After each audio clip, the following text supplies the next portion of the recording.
विश्ववंदनीय विश्वशांतीदूत प्रज्ञाशील समाधीचे उद्गाता महान करुणावान करुणेचा सागर तथागत सम्यक संबुद्ध तथागतांचा पावन पवित्र सद्धम्म त्या सद्धम्माचा सातत्याने प्रचार आणि प्रसार करणारा सदा पूजनीय भिक्खू संघ बुद्ध धम्म आणि संघ या महान तीन रत्नाची आम्हा सर्वांना माहिती करून देणारे आम्हा सर्वांचा आधारस्तंभ भारतीय घटनेचे शिल्पकार बोधिसत्व गुणोपेतंग डॉक्टर बाबासाहेब आंबेडकर यांच्या धम्मक्रांतीमध्ये शेवटच्या श्वासापर्यंत समर्पित राहतो। आपणा सर्वांच्या हितासाठी सुखासाठी आणि कल्याणासाठी धम्मदेशना देण्यासाठी उपस्थित असणारे ज्यांनी अत्यंत सुंदर आणि मार्मिक अशी धम्मदेशना आपणा सर्वांना देऊन उपकृत केले असे पूजनीय भिक्खू करुणानंदजी थेरो मुख्य संचालक the great happiness YouTube channel ज्यांनी प्रारंभी आपणा सर्वांना धम्मदेशना दिली असे पूजनीय भिक्खू यन धम्मानंदजी थेरो पूजनीय बनते महानाम पूजनीय आर्याजी व श्रद्धा संपन्न उपासक उपासिका त्याचप्रमाणे सातत्याने प्युरिटी ऑफ माइंड या आपल्या यूट्यूब चॅनलच्या द्वारा धम्मदेशना श्रवण करून आपल्या जीवनामध्ये अनंत आणि असीम पुण्य संपादन करणारे सर्वच श्रद्धा संपन्न उपासक उपासिका आपणा सर्वांच्या प्रती अनंत अनंत मंगलकामना मंगलमैत्री भावना व्यक्त करतो व तुम्हा सर्वांच्या हितासाठी सुखासाठी आणि कल्याणासाठी तथागतांच्या श्रेष्ठ धम्मदेशनेला प्रारंभ करतो। आपण सर्वांनी शांत चित्ताने एकाग्र चित्ताने तथागतांच्या श्रेष्ठ धम्मदेशनेला श्रवण करावे ग्रहण करा। मडेघाट तालुका लाखांदूर जिल्हा भंडारा या ठिकाणी पुण्यानुमोदनाच्या कार्यक्रमाच्या निमित्ताने आपण या ठिकाणी सर्वजण जमला आहात। बाबा जनार्दन खुमणे बाबांच्या पुण्यस्मरणाच्या निमित्ताने आपणा सर्वांना धम्मदेशना देण्यासाठी पूजनीय भिक्खू संघ या ठिकाणी उपस्थित आहे। सायंकाळचे 4 वाजत आहेत। बऱ्याच वेळापासून आपण सर्वजण इथे बसला आहात, धम्मदेशना आपण श्रवण करत आहात।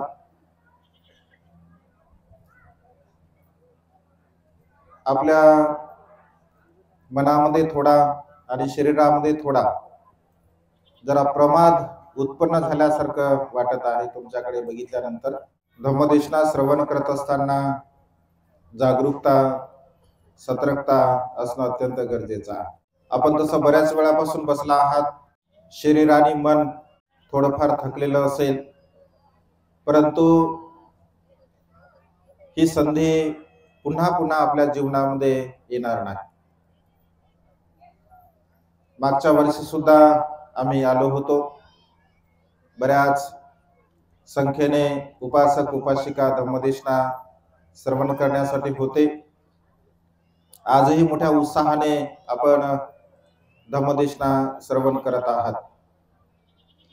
निमित्त आहे खुमणे बाबांचा स्मृती दिन आणि त्या स्मृती दिनाच्या निमित्ताने भिक्खू संघाच्या धम्मदेशनेच्या कार्यक्रमाचं आयोजन आपल्या या सुंदर अशा बुद्धविहाराच्या परिसरामध्ये करण्यात आलं। खरोखर एक महान आणि असं तुमचं कुशल कर्म आहे, पुण्य कर्म आहे। मी जास्त काही बोलणार नाही, थोड्या वेळापर्यंत बोलणार आहे, कारण तुमची चर्या तुमची मानसिकता तसं धम्मदेशना करण्यासाठी लोक फार समोर आहेत किंवा फार लोक समोर असायला पाहिजे असं माझ्या बाबतीत तरी बिलकुल तसं काही नाही आहे। म्हणजे कोणाला जायचं असेल तर ते जाऊ शकतात असं काही नाही आहे, कारण कोणी समोर नसेल जरी, म्हणजे एकही व्यक्ती समोर नसेल तरी सुद्धा धम्मदेशना देण्याच्या सवयी मला आहे। म्हणजे माझे सुरुवातीचे चॅनलवरचे जर तुम्ही प्रवचन बघितले असतील तर विहारातील आपले प्रवचन आहेत, हा समोर मोबाईल असतो आणि त्या मोबाईलला पाहू पाहू मी प्रवचन करत असतो. त्याच्यामुळे समोर किती लोक आहे, किती बसले आहे, याचा आणि धम्मदेशनेचा काही संबंध नाही. इथे तुम्ही 400-500 लोक आहात. मोबाईल वरती मात्र जेव्हा आपण चॅनल वरती प्रवचन टाकतो तर हजारो लोक, लाखो लोक ती धम्मदेशना श्रवण करत असतात. आणि त्यामुळे आपलं चित्त जेव्हा जेव्हा धम्मदेशना श्रवण करण्यासाठी आपण एकाग्र करत असतो तर ते आपलं महान आणि असीम असं पुण्यकर्म असते, कुशल कर्म असते. कारण कालेन धम्म सवनं एतं मंगलमुत्तमं असं भगवंतांनी म्हटलं आहे. धम्मदेशना श्रवण करण्याचा काळ आणि वेळ हे आपल्या जीवनामध्ये अत्यंत महत्वपूर्ण आहे. कदाचित ही वेळ आणि काळ धम्मदेशनेची असेल, कारण श्रवण करणारा व्यक्ती आणि त्यासाठी नियोजन करणारा जो व्यक्ती असतो त्याची प्रसन्न मानसिकता असते, प्रसन्न चित्त असते, एक शुद्ध भाव असतो की निमित्त आहे बाबांचं स्मृती दिनाचं, त्यांच्या पुण्यानुमोदनाचं. आणि त्या पुण्यानुमोदनाच्या निमित्ताने भिक्खू संघाच्या धम्मदेशना म्हणजे आपण तर स्वतः कुशल कर्म करावं, पुण्यकर्म करावं, दान कर्म करावं, भिक्खू संघाला भोजन दान द्यावं, चिवरदान द्यावं, फळदान द्यावं, आर्थिक दान द्यावं. परंतु त्याच्या सोबत सोबत तुम्हाला धम्माचं दान सुद्धा मिळावं, हा अत्यंत प्रामाणिक आणि शुद्ध असा उद्देश हुमणे परिवाराने समोर ठेवला. आणि या शुद्ध उद्देशाला अनुसरून भिक्खू संघाच्या धम्मदेशना आपण श्रवण करत आहात. सब्ब दानं धम्मदानं जिनाती असं भगवंतांनी म्हटलं आहे. धम्मदान दानामध्ये सर्वश्रेष्ठ आहे.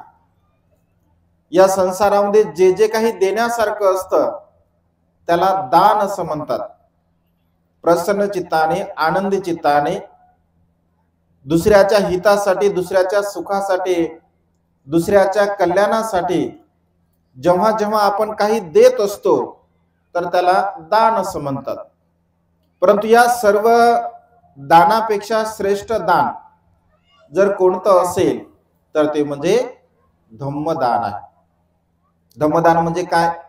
तर आपण दुसऱ्यांच्या हितासाठी, दुसऱ्यांच्या सुखासाठी, दुसऱ्यांच्या कल्याणासाठी जो भगवंताचा उपदेश आपण सांगत असतो, 45 वर्षापर्यंत भगवंताने बघा अहोरात्र धम्मदान केलेलं आहे. 26 वर्षापासून भिक्खू संघ अहोरात्र धम्मदान करत आहे. बाबासाहेबांच्या महान पुण्याईमुळे अलीकडच्या काळामध्ये 68 वर्षापासून वर्तमानकालीन भिक्खू संघ धम्माचं दान करत आहे. धम्म श्रवण करणे आणि धम्मदेशना देणे हे सहज आणि सोपं नाही आहे. म्हणजे धम्माचं आचरण करणे एवढं सोपी गोष्ट नाही आहे. जसं तुम्ही इथे बसला आहात एवढ्या वेळापासून, सहज एवढं सोपं आहे का धम्मदेशना श्रवण करणे? तुम्हाला असं वाटते का? सहज धम्मदेशना करणे सोपं नाही आहे. धम्मदेशना देणे सुद्धा सोपं नाही आहे. कारण तुम्हाला धम्मदेशना देण्यासाठी आम्हाला प्रवास करावा लागला. प्रवासावरून आम्ही आलो, डायरेक्ट तुम्ही स्वागत केलं. आपण हुमणे परिवाराकडे गेलो, तिथे भिक्खू संघाचं भोजन दान झालं, परित्राण झालं. तिकडून आलो, डायरेक्ट स्टेजवरती बसलो. सुरुवातीला भंतेजी बोलले, त्यानंतर धम्मानंद भंतेजी बोलले, आता करुणानंद भंतेजी बोलतात. भंतेजी बोलत असताना सर्वच्या सर्व आम्ही स्टेजवरती बसून आहोत.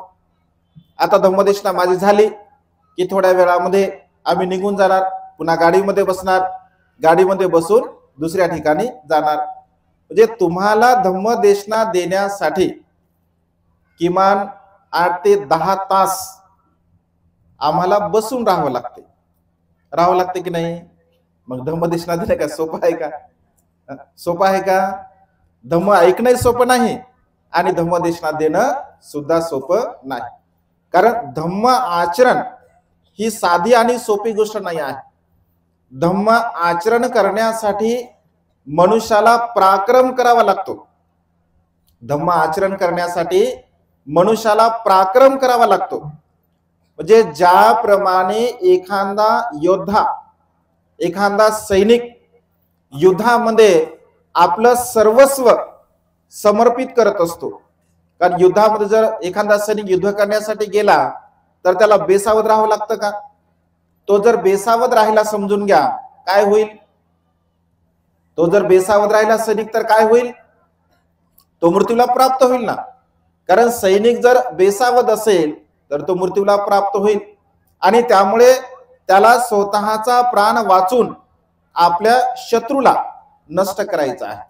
स्वतःच्या प्राणाची सुद्धा सुरक्षा करायची आहे आणि इतर शत्रूंना सुद्धा नष्ट करायचा आहे. अगदी तशाच प्रकारे धम्म श्रवण करत असताना आपल्याला पराक्रम करावा लागतो. आपले शत्रू नष्ट करावे लागतात. त्या शत्रूंवरती विजय प्राप्त करावा लागतो आणि आपल्या स्मृतीला जागरूक ठेवून आपण धम्मदेशना श्रवण करावी लागते. जर तुमची स्मृती जागरूक नसेल, तुमचं चित्त जर एकाग्र नसेल, तुम्ही स्मृती संप्रजन्य युक्त जर नसेल तर तुम्ही धम्मश्रवण करू शकशाल का? करू शकणार नाही. आणि समजून घ्या तुमचं चित्त एकाग्र नाही आहे, तुमची स्मृती जागरूक नाही आहे, तर भंतेजींनी नेमकं काय सांगितलं तर तुम्हाला लक्षात सुद्धा येणार नाही. आणि कोणत्या शत्रूवरती तुम्हाला विजय मिळवायचा आहे? धम्मदेशना श्रवण करत असताना अनेक प्रकारचे शत्रू आपल्या मनावरती आक्रमण करत असतात. पहिला शत्रू आहे आपलं चित्त चंचल होते. आपल्या चित्तामध्ये राग उत्पन्न होऊ शकतो, आपल्या चित्तामध्ये द्वेष उत्पन्न होऊ शकतो, आपल्या चित्तामध्ये मोह उत्पन्न होऊ शकतो, आपल्या मनामध्ये प्रमाद आळस उत्पन्न होऊ शकतो, शारीरिक प्रमाद सुद्धा उत्पन्न होतं कधी कधी आणि मानसिक प्रमाद सुद्धा कधी कधी उत्पन्न होते. जसं आता कोणाचे पाय दुखत आहेत, बऱ्याच वेळापासून बसले ना तुम्ही, पाय दुखत आहे, मग आपण असं करतो, कधी कधी असं करतो, ऐक ना, कधी कधी असं बसतो आपण का? कारण शरीराचा तो प्रमाद आहे, ऐक ना, शरीराचा आळस आहे, साहजिक आहे. कारण एका ठिकाणी जर एवढ्या वेळापर्यंत जर आपण बसत असेल तर साहजिक आहे शरीर दुखणारच आहे. पाय दुखणार आहे, पाठ दुखणार आहे, कमर दुखणार आहे, ह्या सर्व गोष्टी उत्पन्न होणाऱ्याच असतात. बरं समजून घ्या, इथे जर समजून घ्या, जसं आता भंतेजीला तुम्ही आग्रह केला गाणं म्हणण्याचा, आहे की नाही? गाणं म्हणण्याच्या पूर्वी जेव्हा तुम्ही धम्मदेशना श्रवण करत होते तेव्हाची तुमची स्थिती आणि भंतेजी जेव्हा गाणं म्हणत होते तेव्हाची तुमच्या चित्ताची मानसिकता अगदी सेकंदामध्ये, विथिन सेकंदामध्ये देशना श्रवण करत असताना तुमची मानसिकता आणि गाणं ऐकत असतानाची तुमची मानसिकता याच्यामध्ये जमीन आसमानचा फरक होता की नाही? म्हणजे तुम्हाला तुमच्या चित्ताला ते लक्षात आलं असेल, तुम्हाला समजलं असेल का? कारण ती गोष्ट आपल्याला प्रिय आहे, ती गोष्ट आपल्याला आवडणारी आहे. इथे जर रात्रभर जरी गाण्याचा कार्यक्रम म्हटला, गाण्याचा कार्यक्रम कशाला, आमच्या भंतीला जर म्हणायला लावले गाणे तरी जर कोणी उठून जाणार नाही का? कारण ते आपल्या कानाला कर्ण प्रिय असते, आपल्या कानाला ते आवडणार असतं. म्हणजे जी जी गोष्ट आपल्याला आवडणारी असते त्या गोष्टीमध्ये आपलं चित्त एकाग्र होते, ती गोष्ट आपल्याला आवडणारी असते, आपलं मन प्रसन्न करणारी असते. परंतु धम्म श्रवण करणे हे जरा पचणारी गोष्ट नसते, ऐक ना. धम्मश्रवण करणे का, धम्मश्रवण करणे ही पचणारी गोष्ट नसते. कारण धम्मदेशनामध्ये काय म्हटलं जातं? चोरी केली नाही पाहिजे, प्राण्यांची हिंसा नाही केली पाहिजे, खोटं नाही बोललं नाही पाहिजे, निंदाना नसती केली नाही पाहिजे, चहाडी चुगली नाही केली पाहिजे, अकुशल कर्म वाईट कर्म नाही केलं पाहिजे, नशापत्र नाही केलं पाहिजे. म्हणजे करूच नाही, सगळ्या गोष्टी करू नये असं वाटतं. दारू पिणाऱ्या व्यक्तीला जर सांगले की दारू पिऊ नये, मग त्याला चांगलं वाटेल का वाईट वाटेल? त्याला तर वाईटच वाटेल ना, कारण त्याचा स्वभाव काय आहे? त्याचा दारू पिण्याचा स्वभाव आहे. एखाद्या चुगल्या करणाऱ्या मनुष्याला, स्त्रीला जर चुगली करू नका असं म्हटलं आणि तिचा आवडीचा जर छंद असेल चुगली करण्याचा, तर तिला चांगलं वाटेल की वाईट वाटेल? तिला वाईटच वाटेल. म्हणजे मनुष्याच्या मनाच्या विरुद्ध या सर्व गोष्टी सांगितल्या जातात आणि त्यामुळे कधी कधी बघा आपलं चित्त धम्माकडे एकाग्र होऊ शकत नाही. परंतु धम्म हा सर्वांगीण उन्नती करणारा आपला आहे, सर्वांगीण विकास करणारा धम्म आपला आहे. कारण बघा मानवी जीवन अत्यंत क्षणभंगुर आहे, अत्यंत क्षणभंगुर आपलं जीवन आहे. कधी केव्हा कुठे मनुष्य मृत्यूला प्राप्त होईल हे आपण सांगू शकत नाही. बसल्या जागी आपण मृत्यूला प्राप्त होऊ शकतो. कारण मनुष्याचं जीवन हे पाण्याच्या बुडबुड्या समान आहे असं भगवंतांनी म्हटलं आहे. तुम्ही कपडे धुत असताना बघा, जेव्हा निरम्याचा फेस करताना जे वर बुडबुडे फुगे येतात तर ते क्षणामध्ये उत्पन्न होतात, क्षणामध्ये नष्ट होतात, क्षणामध्ये उत्पन्न होतात, नष्ट होतात. अगदी मनुष्याचं जीवन सुद्धा असंच आहे. क्षणभंगुरता ही मनुष्याच्या जीवनाची आहे असं भगवंतांनी म्हटलं आहे. आणि त्यामुळे भगवंत असे म्हणतात की कधी केव्हा कुठे आपण मृत्यूला प्राप्त होईल हे सांगू शकत नाही. एक वेळचा प्रसंग बघा, श्रावस्तीमधील मी तुम्हाला सांगतो. एक व्यापारी असतो आणि तो व्यापारी आपला व्यापार करण्यासाठी श्रावस्तीमध्ये येत असतो. श्रावस्तीमध्ये आल्यानंतर पावसाळ्याचे दिवस सुरू होतात आणि पावसाळ्याचे दिवस सुरू होत असल्यामुळे तो असा विचार करतो की आता पावसाळ्याचे दिवस सुरू झाले, व्यापार काही अधिक व्यवस्थित होणार नाही, तर पुढील 6 महिने मी इथेच वास्तव्य करतो.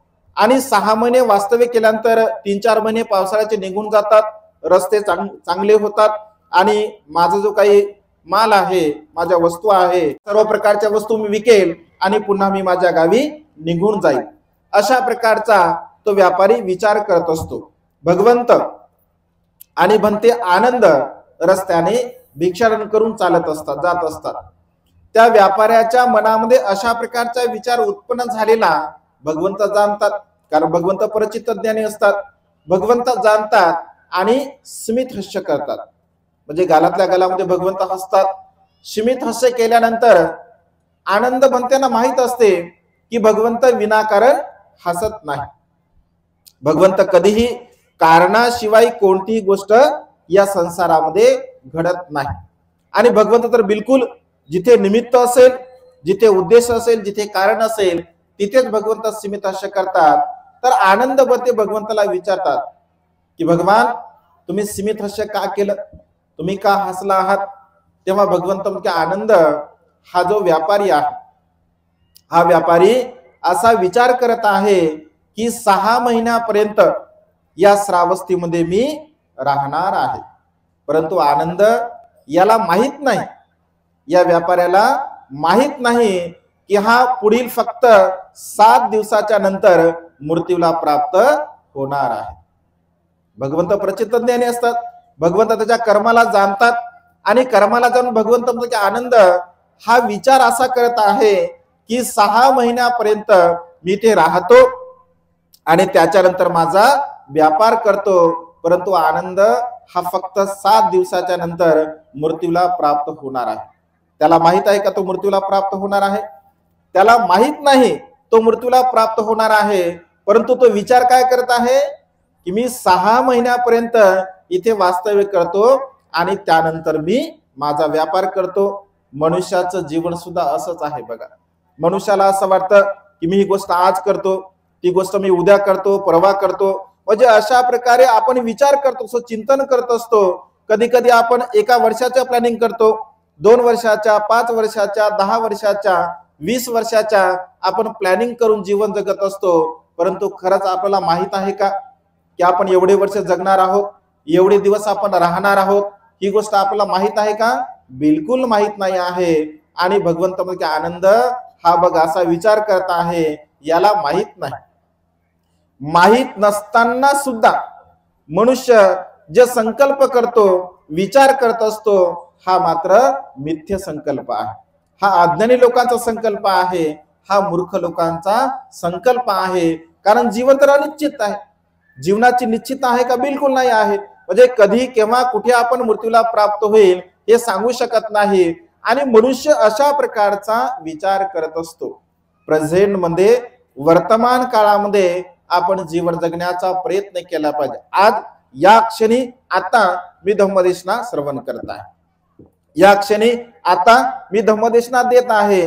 काही वेळानंतर काय होईल याची बिलकुल शाश्वती नाही आहे आणि त्यामुळे प्रेझेंट मध्ये वर्तमान काळामध्ये जो क्षण मनुष्याला प्राप्त होत असतो, मिळत असतो, त्या क्षणाचा सदुपयोग आपण आपल्या जीवनाला शुद्धतेकडे घेऊन जाण्यासाठी आपण केला पाहिजे। मग भगवंत आनंद त्याच्याकडे जातो आणि त्यांना म्हणतो की हे भल्या माणसा, तुला माहित आहे का की तुझं जीवन किती आहे, तू काय करणार आहे? तर तो सांगतो मी 6 महिन्यापर्यंत राहणार आहे। आनंद म्हणतो की तू फक्त 7 दिवसापर्यंत जिवंत राहणार आहे।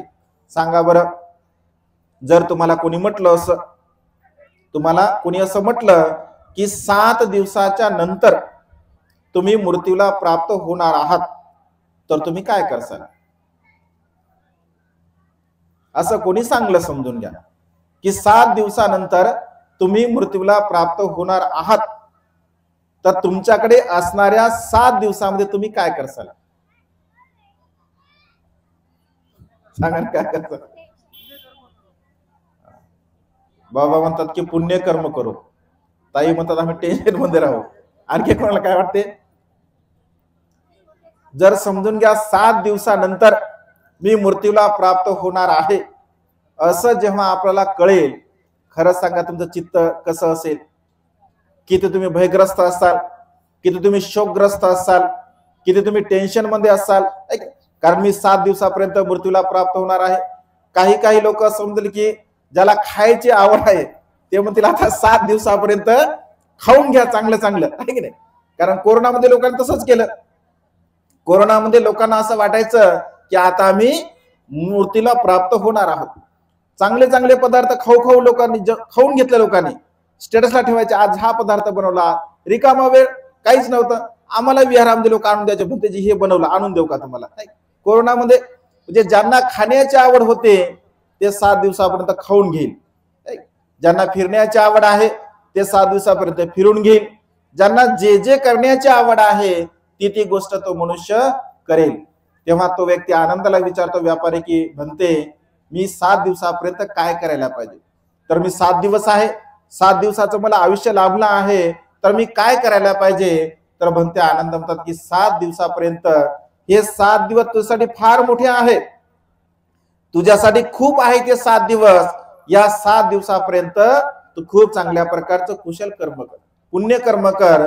तो भगवंताकडे जातो आणि भगवंताला म्हणतो की भगवान भिक्खू संघासह 7 दिवसापर्यंत भगवंताची मी पूजा करू शकतो, पूजा करण्याची माझी इच्छा आहे, दान देण्याची माझी इच्छा आहे। आणि असं म्हटलंय की 7 दिवसापर्यंत तो सप्त महोत्सव करतो, भगवंताला भिक्खू संघाला दान पुण्य करतो। जेव्हा तो मृत्यूला प्राप्त होतो चित्त प्रसन्न असते, चित्त आनंदी असते, चित्त निर्मळ असते, तर मृत्यू पश्चात तो सुगतीला प्राप्त होत असतो, असा साहित्यामध्ये उल्लेख आपल्याला पाहायला मिळतो। मनुष्याच्या जीवनामध्ये भगवंत असे म्हणतात की कुशल कर्म पुण्य कर्म करणं अत्यंत महत्वपूर्ण आहे। आपल्याला जी मिळालेली संधी असते, मिळालेला जो वेळ आपल्याकडे असतो, त्या वेळेचा सदुपयोग आपण आपल्या जीवनामध्ये केला पाहिजे। कुशल कर्म करण्यासाठी, पुण्य कर्म करण्यासाठी, शीलाचं पालन करण्यासाठी, दान कर्म करण्यासाठी, प्रज्ञेचा अभ्यास करण्यासाठी आपला वेळ आपण सदुपयोगी लावण्याचा प्रयत्न केला पाहिजे। कारण आपलं जीवन बघा अनित्य आहे, आपलं जीवनीय अनित्य आहे, नश्वर आहे, क्षणभंगुर आहे, परिवर्तनशील आहे। आपली प्रज्ञा आपण सदा सर्व काळ विकसित केली पाहिजे, आपल्या प्रज्ञेचा आपण विकास केला पाहिजे। आपली स्मृती जागरूक असेल, आपण स्मृतिवान असेल, जर स्मृतिवान असणारा मनुष्य, जागरूक असणारा मनुष्य कधीही बेसावधपणे मृत्यूला प्राप्त होत नाही। जागरूकपणे आपण मृत्यूला प्राप्त झालं पाहिजे। मृत्यूच्या समयी सुद्धा आपलं चित्त प्रसन्न असलं पाहिजे, आनंदी असलं पाहिजे। आणि मृत्यूच्या समयी जर तुमचं चित्त तुम्हाला प्रसन्न करायचं असेल, आनंदी करायचं असेल, तर सहज ते होऊ शकते का? मृत्यूच्या समयी मनुष्याचं चित्त सहज प्रसन्न असते का? आयुष्यभर प्राण्यांची हिंसा करणारा मनुष्य, चोरी करणारा मनुष्य, अकुशल कर्म करणारा मनुष्य, खोटं बोलणारा, निंदानास्ती करणारा, चहाडी चुगली करणारा, व्यर्थ बडबड करणारा, नशा पतन करणारा मनुष्य, अशा प्रकारचं आयुष्यभर अकुशल कर्म करणारा मनुष्य मृत्यूच्या समय प्रसन्न असेल का? तो सुखी असेल का? तर तो सुखी राहू शकत नाही. आणि त्यामुळे जर मृत्यू जर सुखपूर्वक यायचा असेल तर आपण कुशल कर्म, पुण्य कर्माचा संचय अधिक अधिक आपल्या जीवनामध्ये वाढवण्याचा प्रयत्न केला पाहिजे. थोकं थोकं पुण्य करोती असं भगवंतांनी म्हटलं आहे. म्हणजे थोडे थोडे कुशल कर्म, थोडे थोडे पुण्य कर्म आपण आपल्या जीवनामध्ये केले पाहिजे. पुण्याचा संचय आपण अधिक अधिक आपल्या जीवनामध्ये वाढवला पाहिजे. कारण पुण्याचा संचय हा सुखकारक असतो. पुण्याचा संचय हा सदा सर्व काळ प्रसन्न करणारा असतो, आनंद देणारा असतो. आणि त्यामुळे पुण्यकर्म करण्याचा आपण प्रयत्न केला पाहिजे. कारण कर्म आपल्याला परत येत असतात बघा. म्हणजे जशा प्रकारचे आपण कर्म करतो तशा प्रकारचं सुख आणि दुःख आपल्या जीवनामध्ये आपल्याला प्राप्त होत असते. कर्म कसे रिटर्न येतात, कर्म कशा प्रकारचा परिणाम देतात, कर्म कशा प्रकारचा विपाक आपल्या समोर देतात, एक छोटस उदाहरण मी तुम्हाला सांगतो आणि देशला संपन्न करतो. म्हणजे कर्म कसे असतात बघा. कर्म रिटर्न आपल्याला कसे येत असतात, कारण तुम्ही जशा प्रकारचं कर्म करसाल तशा प्रकारचं सुख आणि दुःख, आपल्या सुखाचा आणि दुःखाचा पाया जर काय असेल तर ते आपले कर्म आहे. जसे करसाल तसे परिणाम आहे, जसे कर्म करू तसा विपाक आहे, तसा परिणाम आहे, तसं सुख आहे, तसं दुःख आहे. चांगले कर्म केले तर चांगलं कर्म आहे, वाईट कर्म केलं तर वाईट त्याचा परिणाम आहे. आणि त्यामुळे कर्म रिटर्न कसे असतात एका छोट्याशा उदाहरणावरून आपण समजून घ्याव्या. जसं एक मनुष्य रस्त्याने चालत असताना एक सुंदर असा त्याला आंब्याची बाग दिसते. कर्म रिटर्न कसे येतात बघा. रस्त्याने चालताना सुंदर त्याला आंब्याची बाग दिसते आणि सुंदर सुंदर आंबे तो पाहतो, सुंदर सुंदर आंबे पाहतो. आणि सुंदर आंबा पाहिल्यानंतर, पिकलेला आंबा पाहिल्यानंतर साहजिकच आहे त्याच्या मनामध्ये इच्छा उत्पन्न होते. कशाची? आंबा खाण्याची. आंबा खाल्ला पाहिजे कारण चांगला आंबा आहे, दिसत आहे. आंबा पाहिला, कोणी पाहिला? कोणी पाहिला आंबा? आंबा पाहिला डोळ्याने. आंबा डोळे पाहतील ना, पाहण्याचं काम कोणाचं आहे? डोळ्याचं आहे. डोळ्याने आंबा बघितला, पाहिला. डोळ्याने आंबा पाहिल्यानंतर आता डोळे आंब्यापर्यंत जाणार आहेत का? कोण गेला आंब्यापर्यंत? पाय गेले, चालत चालत गेले पाय आंब्यापर्यंत. डोळ्याने आंबा पाहिला, पाय डोळ्या त्या आंब्यापर्यंत चालत गेले. आंबा कोणी तोडला? आंबा तोडला हाताने. खाल्ला कोणी? आंबा खाल्ला तोंडाने. कुठे गेला खाल्ल्यानंतर? पोटामध्ये गेला. आनंद कोणाला प्राप्त झाला?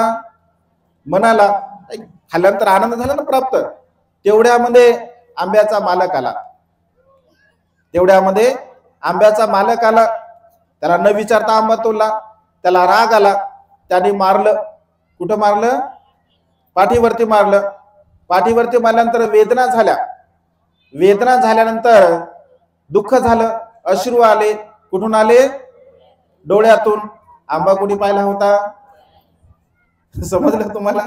जे कर्माचा विपाक, कर्माचा परिणाम असा म्हणजे असा फिरून येत असतो. ज्याने कर्म केले त्याला त्याचा विपाक, त्याचा परिणाम त्याला भोगावा लागत असतो. आणि त्यामुळे या मानवी जीवनाला आपण दुःखमुक्तीच्या मार्गाकडे घेऊन जाण्यासाठी सदा सर्व काळ आपण शील पालन केलं पाहिजे. सदा सर्व काळ आपण दान पुण्य केलं पाहिजे. सदा सर्व काळ आपण प्रज्ञेचा अभ्यास केला पाहिजे. ध्यान मनन चिंतन केलं पाहिजे. आनापानसतीची भावना केली पाहिजे. विपश्यनेची भावना केली पाहिजे. नित्य नियमाने 4 उपोषणशील आपण धारण केले पाहिजे. उद्या उपोषणशील आहे बघा. कोण कोण करते उपोषणशील? तुम्ही करत नाही? मेंढेघाटचे लोक करत नाही का? एवढं मोठं सुंदर विहार आहे. आज आपल्या विहारामध्ये मूर्तीचा वर्धापन दिन सुद्धा आहे. एवढं सुंदर विहार आहे. विहारामध्ये येत नसता का तुम्ही लोक? रोज वंदनेला 8 दिवसाला, पौर्णिमा अमावस्या, काहीच घेणं नाही आम्हाला विहारात. येताना किमान विहारामध्ये दर संडेला का होईना आपण आलं पाहिजे. किमान पौर्णिमा आपण विहारामध्ये साजरी केली पाहिजे. 4 उपवास आपण किमान साजरे केले पाहिजे. पौर्णिमा असेल, अमावस्या असेल आणि 2 अष्टमी असतील, किमान 4 दिवस या उपवासाच्या दिवशी आपण विहारामध्ये आलं पाहिजे, वंदना केली पाहिजे. म्हणजे आपल्या जीवनामध्ये पुण्याचा संचय आपण अधिक केला पाहिजे. बाबासाहेबांच्या महान पुण्यामुळे बघा हा तथागतांचा पवित्र सद्धम्म आपल्याला प्राप्त झालेला आहे. महत प्रयासाने मेहनतीने हा धम्म बाबासाहेबांनी आपल्याला दिला आणि त्यामुळे या धम्माचं आचरण करणे, या धम्माचं अनुसरण करणे, बाबासाहेबांच्या धम्मक्रांतीला अधिक गतिमान करण्यासाठी मी काय करू शकतो, मी कशा प्रकारचा प्रयत्न करू शकतो, माझं काय योगदान आहे याचं सातत्याने आपण चिंतन मनन करण्याचा प्रयत्न केला पाहिजे. आज आपण अत्यंत शांत चित्ताने ही धम्मदेशना श्रवण केली. हुमणे परिवाराने बाबांच्या स्मृती दिनाच्या निमित्ताने जे काही कुशल कर्म केलं, दान पुण्य केलं, या संपूर्ण दान पुण्याच्या बलाने बाबांचे निसर्गामध्ये विलीन असणारे 4 महाभूत आणि पंचस्कंद यांना सुगती प्राप्त हो. तुम्हा सर्वांना सुद्धा तुमच्या जीवनामध्ये आयुष्यवर्ण सुख आणि बल प्राप्त हो. तुम्हा सर्वांच्या इच्छित आणि प्रार्थित मनोकामना ढगातून मुक्त झालेल्या शीतल चंद्रमाप्रमाणे पूर्णत्वात जाऊ, अशा प्रकारची मंगलमय आणि उदात्त कामना या ठिकाणी व्यक्त करून ही छोटीशी धम्मदेशना संपन्न करतो. सर्वांचं मंगल हो, सर्वांचं कल्याण हो, सर्वांना दीर्घायुष्य लाभो.